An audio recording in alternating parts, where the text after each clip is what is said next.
Okay, so we're going to go over comparing linear, quadratic, and exponential functions. Okay, and the first thing we're going to do is actually going to look at the graphs of these three different functions here. Okay, and then we'll talk about how to see from a table something like that. But I've gone and got a graphing program here, and f of x is something we use in 11 mixed, right? So let's turn the other two off. This is a linear function.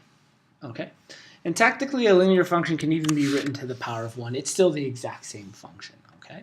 So essentially, y equals x, and it's a straight line when we see it on a graph. That's still the same function. The second one is a quadratic function, which makes a parabola like this.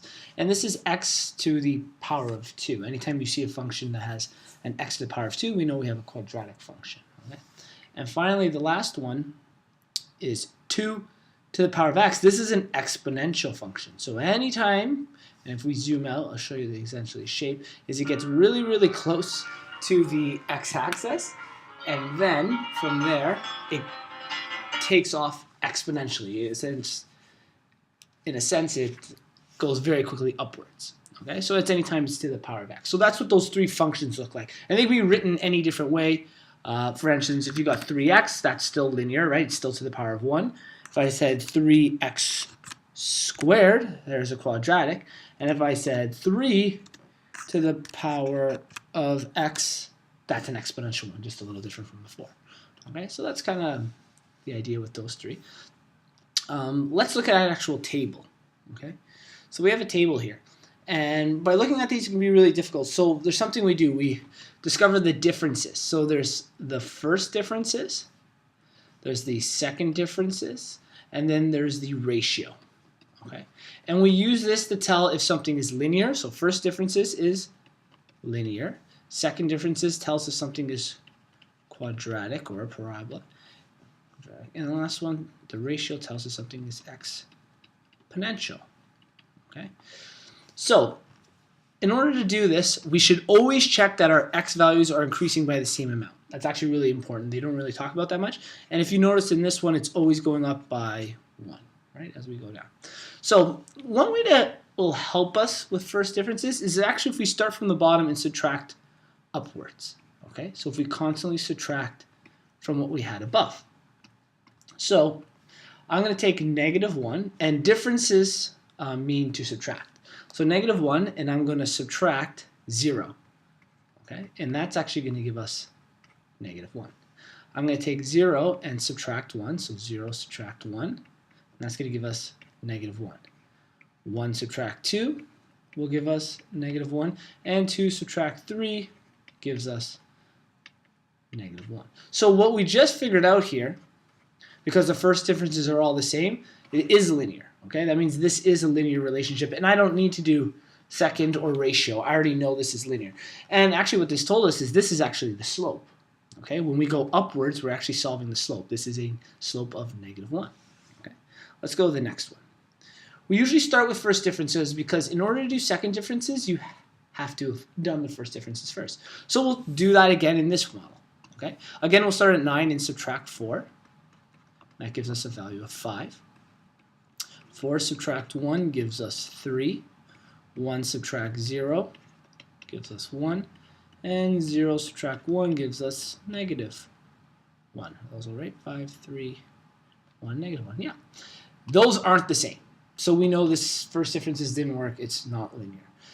Second differences is when we take the values of the first differences. Okay? So let's actually subtract these. 5 subtract 3 gives us 2. Okay. 3 subtract 1 gives us 2.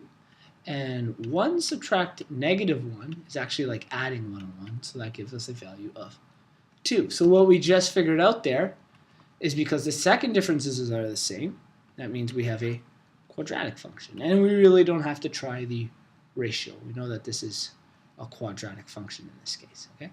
And finally, the last one. And we'll go through this really quickly, and it's probably pretty easy to tell. I forgot, sorry. We should have checked the x's, and the x's did go up by 1, and they all go up by 1 in this one. I set it up that way. Okay, let's subtract again. So 0.16 subtract 0.8 gives us, let me see here, that's going to be 0.042 negative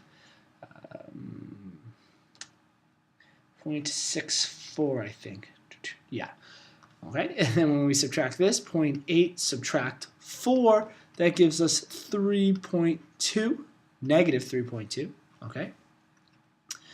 We then take 4, subtract 20. That gives us negative 16. And 20 subtract 100 gives us negative 80. Did first differences work? No. No, it definitely didn't work. These are all very, very different. Okay. Let's check second differences. So we subtract these. 0.64 subtract negative 3.2. It's actually like adding them. So it gives us a value of positive 3.84. Okay. Then we take negative 3.2, subtract negative 16, which is actually like adding them. If you're not sure, you can follow along with your calculator if you want to try them. Okay, and this is like adding again, so this gives us positive 12.8, I believe. And finally, negative 16, subtract negative 80. It's like adding adding 80, and that's like getting positive 64. So again, second differences, did they work? No. No. So it's pretty obvious I set this up in a way that I would come to this conclusion. So the last thing we're going to try is our ratio. Okay, and a ratio, we don't deal with either of the differences. We actually just look at the numbers. We're going to go up again. Okay, and we're going to take the the bottom number and divide by the one above. Okay, so in our first ratio, we'll take 0.16 and we'll divide by 0.8. Okay, which is equal to, so we'll take out a little calculator here. So 0.16 divided by 0.8 equals 0.2. Great. So we get 0.2 as our first ratio. Then I take 0.8 and I divide by the number above, which is 4. Right. Does this make sense, this stuff here? Yeah. Okay. I'm going to get you to read the next couple to me. I'll do them on the calculator. So we take 0.8 and divide by 4. We get 0.2 again. Okay, that worked out pretty good. What would the next pairing be? 4 over 20. Yeah, 4 divided by 20, which I'm going to tell you becomes 0.2. And then what's the next one? 20 divided by 100. 20 divided by 100, which is going to give us 0.2 again. So did the ratio check out? Yeah. The ratio checked out perfectly. Okay, so this means we have an exponential function. Okay, and part of it is because we went upwards, we actually discovered what the base of this function was. Okay, and what I mean by that is I can actually tell you that this function is probably going down by 20 here. It's going down by 0.2. So our base is constantly going down by 0.2 in this equation. So anyways, what's most important is that we were able to figure out our first, second, and ratio exponents, and we can tell that each of them gives us a different equation when going through it, right? And we know that those equations look like in our graph, and we'll show those up one more time. Okay, this is the idea of those three. So linear is straight, quadratic is that parabola, and exponential is coming up. Or you could get an exponential that kind of looks like this, which you might not have dealt with yet.